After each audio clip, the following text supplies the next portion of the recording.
What's up, it's Tom. Thanks for being here. Big news item. We'll get to the Twins. We'll get to the Twins in a minute. But want to lead off with the huge news that Walker Jenkins has been with Cedar Rapids, and their season ended today. So, I was kind of under the assumption this was going to be it for Walker Jenkins. No, he's being promoted up to Double-A Wichita. Now, this makes a ton of sense. There is only one more week of the season. You'll mention that Cedar Rapids is done. Wichita only has another week after that, so it's not a huge deal, but I love it. What a great idea to kind of give him an opportunity to be a little bit familiar with the how things work in Wichita, and it's only a week.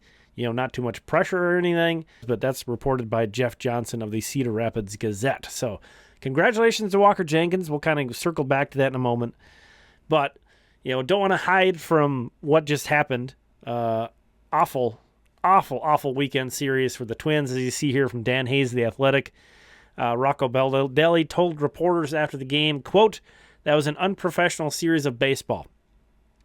And if you know Rocco Baldelli pretty well, that's about as harsh of a statement I think he's made as Twins manager. Apparently this came after a pretty long rant and chewing out of the team after the game. In between then and him speaking with reporters, I think I saw Dan Hayes also reported that Ryan Jeffers said that was as angry as he's seen Rocco Baldelli. I get it. That was horrible. That was embarrassing. That was pathetic.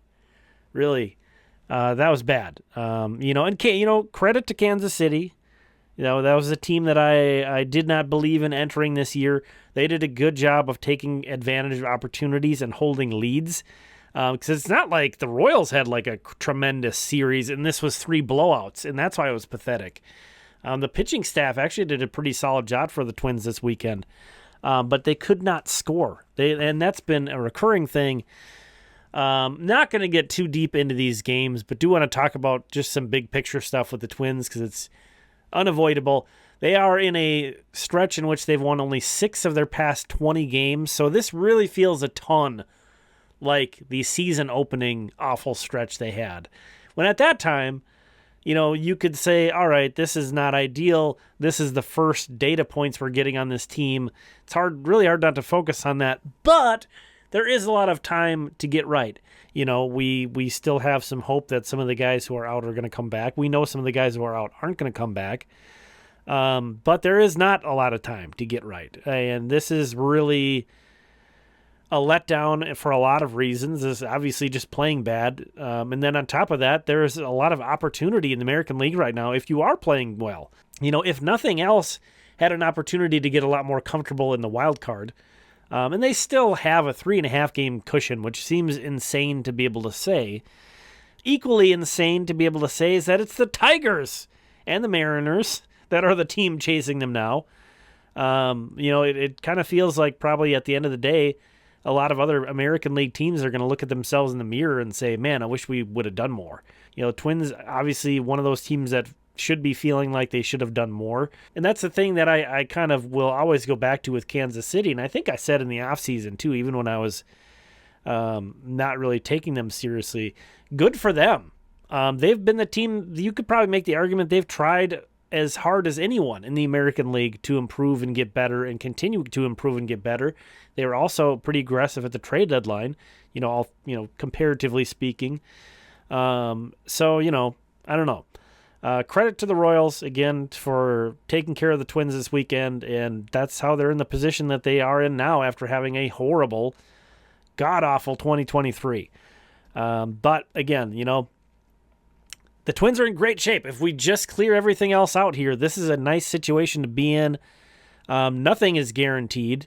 We've seen far worse collapses from September 8th and on than it would take for the Twins to miss the postseason. And, if they keep looking like they have over the last 20 games, there's a decent chance they might.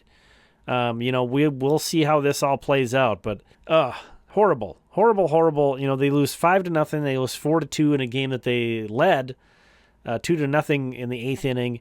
And then they lose 2-0. So 2 runs the entire weekend. And that's the lineup has really struggled far beyond just this series at Kansas City. So just kind of a continuing frustration. But again, kind of the silver lining, we have Walker Jenkins moving up to Wichita to be excited about. Emmanuel Rodriguez being at St. Paul is really exciting. And he, on Saturday, in case you missed this, hit a inside the park grand slam. Pretty insane. Wasn't even, obviously, some trouble there, but not crazy. That ball didn't have to get too far away for him to be able to come all the way around. So he was bussing it all the way around the bases. Good for him. In 5 games with the Saints, he has drawn 6 walks and struck out 10 times. So Emmanuel Rodriguez really not shaking that kind of 3 true outcomes profile. But keep in mind, he only played 1 rehab assignment game with Fort Myers before coming onto the Saints for the first time ever being in Triple-A. So this is a guy, who is still very much getting comfortable in Triple-A. Pretty exciting that they pushed him up here. And kind of to tie this into Walker Jenkins, like for these top guys, like timelines, they make their own timelines, man. Injuries, whatever, that stuff isn't going to slow these top guys down. If the Twins want to push these guys, especially late in the year, they're going to. It doesn't matter if they haven't played or they've been injured or whatever. So fun to see these guys moving up as the year ends. Connor Prielipp had a great start on Saturday. Again, moving back to yesterday. 3 perfect innings with 6 strikeouts for Cedar Rapids.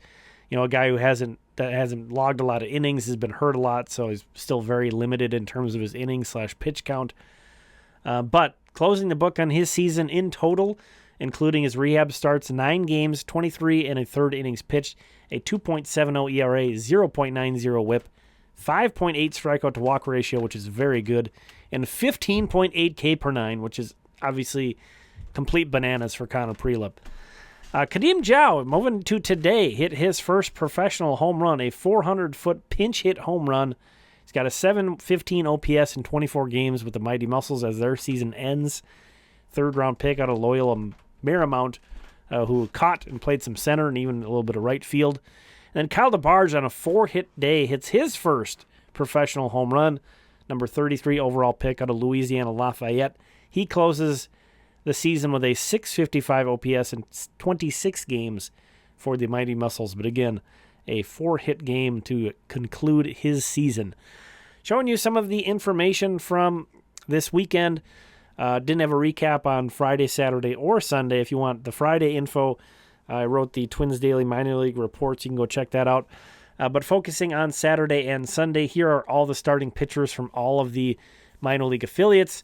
Want to call out, too, that, I think I mentioned it, but the Colonels and the Mighty Muscles are now done for the season. So they're done. They did not qualify for the playoffs, but can't really paint it as completely unsuccessful seasons because they did both post winning records. The Colonels were 67 and 63.